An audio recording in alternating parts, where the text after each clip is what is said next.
don't you just stay home? Well, it isn't my whole career, for one thing. It's become a major preoccupation of my life, though, in the last 8 or 9 years, especially since September 11, 2001, to try and help generate an opposition to theocracy and its depredations internationally. That is now probably my main political preoccupation. To help people in Afghanistan, in Somalia, in Iraq, in Lebanon, in Israel, resist those who sincerely want to encompass the destruction of civilization and sincerely believe they have God on their side in wanting to do so. Maybe I will take a few minutes just to say something that I find repulsive about especially monotheistic, messianic religion. With a large part of itself, it quite clearly wants us all to die.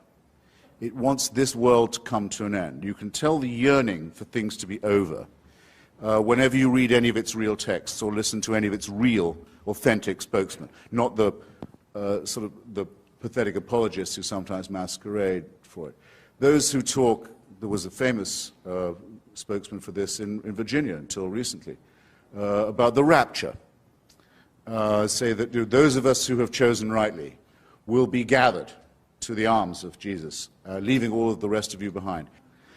You can tell it when you see the extreme Muslims talk. They cannot wait. They cannot wait for death and destruction to overtake and overwhelm the world.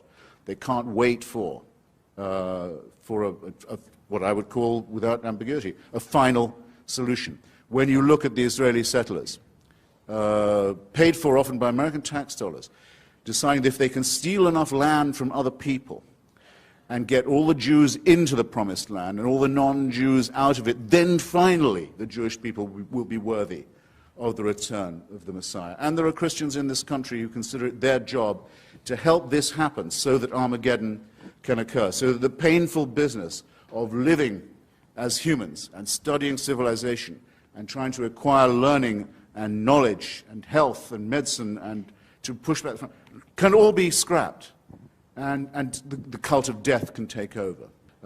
Who openly say they love death more than we love life, and who are betting that with God on their side, they're right about that. I say this is evil, and though I do some nights stay home, I enjoy more the nights when I go out and fight against this ultimate wickedness and ultimate stupidity. Thank you.